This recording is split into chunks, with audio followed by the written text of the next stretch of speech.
আসসালামু আলাইকুম ভাই। ওয়ালাইকুম আসসালাম ওয়া রাহমাতুল্লাহি ওয়া বারাকাতুহু।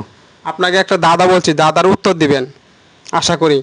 দুনিয়াতে সবাই স্মার্ট হতে চায়, কিন্তু কয়জন আসলে বুদ্ধিমান?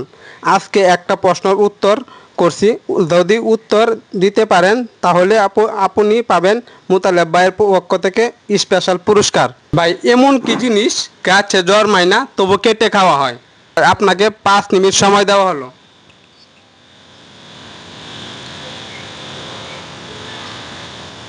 আমি তো বলেন ভাবতেছি ভাই, সহজ উত্তর। ভাবতেছি এটা কি জানি হইব। এটা একটা হয়তো আলু মালু হইতে পারে। ভাই, হলো না। আরো দেখেন, আরো সময় আছে হাতে। গাছে জন্মায় না। ভাই, দাদাটা আবার বলতেছি, গাছে জন্মায় না তবু কেটে খাওয়া হয়। বুদ্ধি খাটাইয়া বলেন, গভীরভাবে চিন্তা করেন ভাই।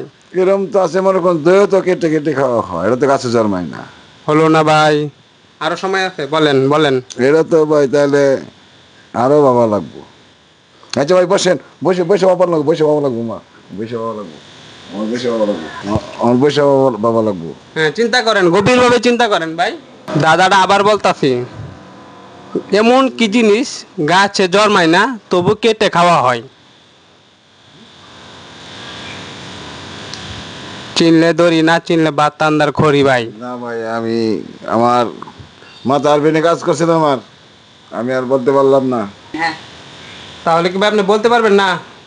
এটা তো ভাই বলা যাইতেছে না, এটা আমি বলতে পারলাম না ভাই। তাহলে ফেসবুক বন্ধুরা, উত্তরটা আপনার মাঝে ছেড়ে দিলাম। উত্তরটা আপনারা জানাবেন কিন্তু কমেন্টের মাধ্যমে।